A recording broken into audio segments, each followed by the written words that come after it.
Welcome to the Common Man Football Show. My name is James Coburn, and today's episode we're going to be talking about Darrelle Revis. Revis Island, he is one of the best cornerback prospects to come out in the last 10 plus seasons.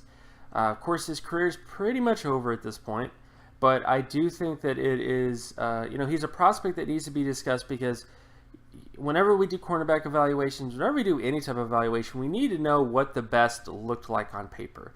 If we're going to measure ourselves up to someone in a draft or data specifically, you need to know what we're measuring them against. And Darrelle Revis is definitely a measuring stick type of player. He's the type of player that you measure other players to.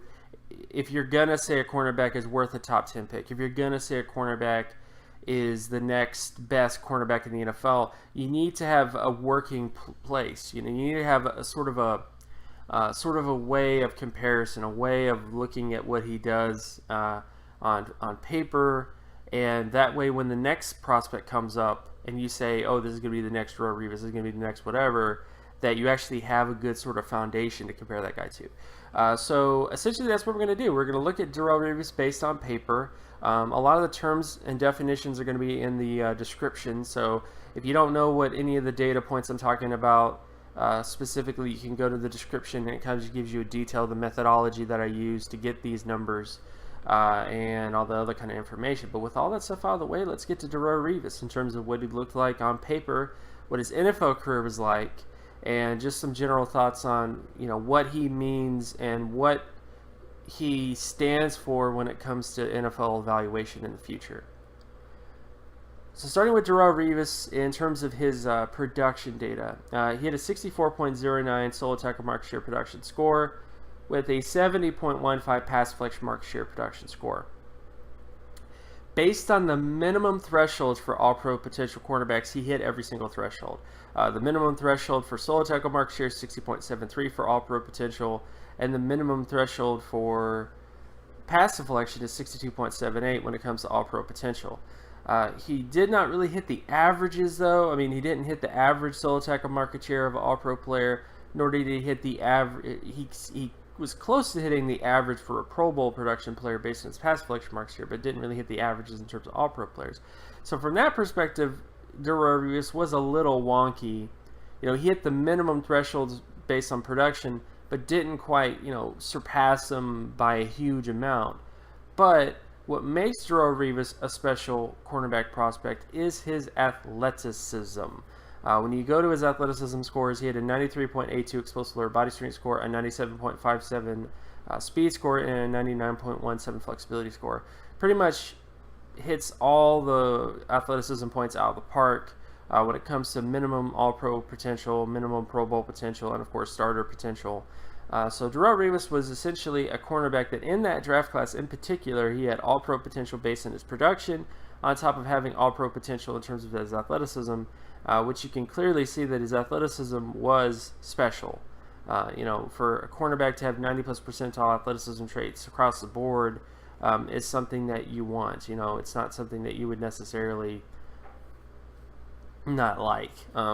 He's definitely a prospect that, from that perspective, this is what made him a special prospect. This is why so many analysts look to just athleticism traits at cornerback or just kind of give up and don't really, have a systematic approach to production because they just assume, well, athleticism is all that really matters at cornerback. The production doesn't really do it.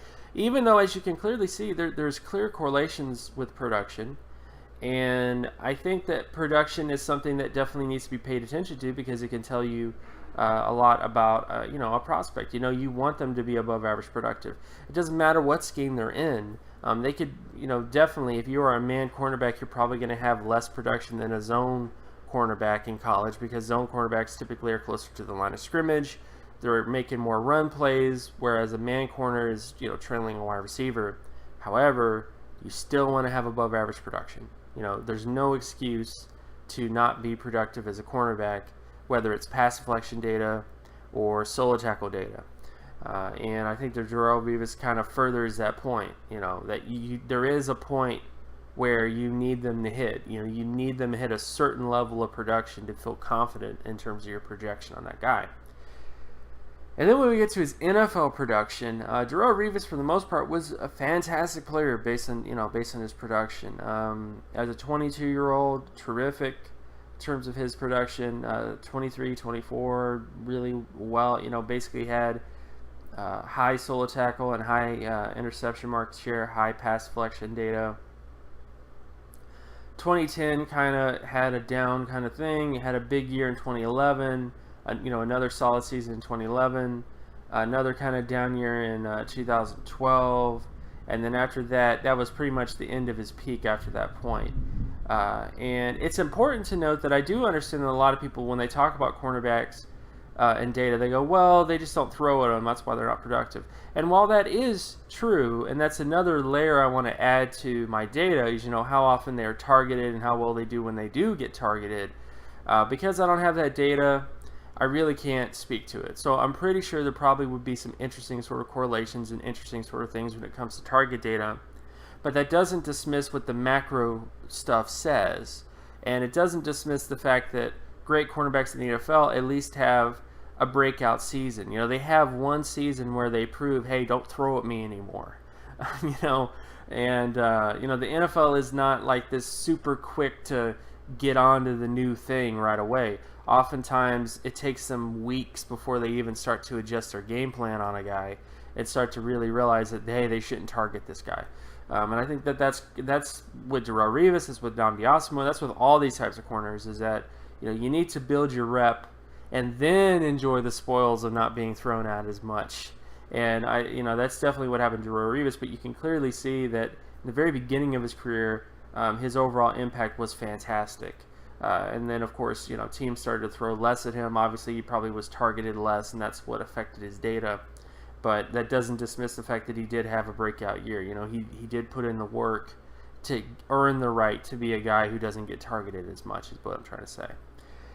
So what can we ultimately conclude about Darrelle Revis in terms of his data profile? Well, one is you should pay attention to athleticism data at cornerback. I mean, that should be the obvious thing. That's what most people, think about is you definitely need to put a lot of a decent amount of stock into athleticism data, especially if you think this guy is going to be a special cornerback, because Darrelle Revis is just that type of guy that athleticism wise, he can do anything. He could play in a zone scheme, he could play in a man scheme, he can do anything you want him to do from an athleticism standpoint.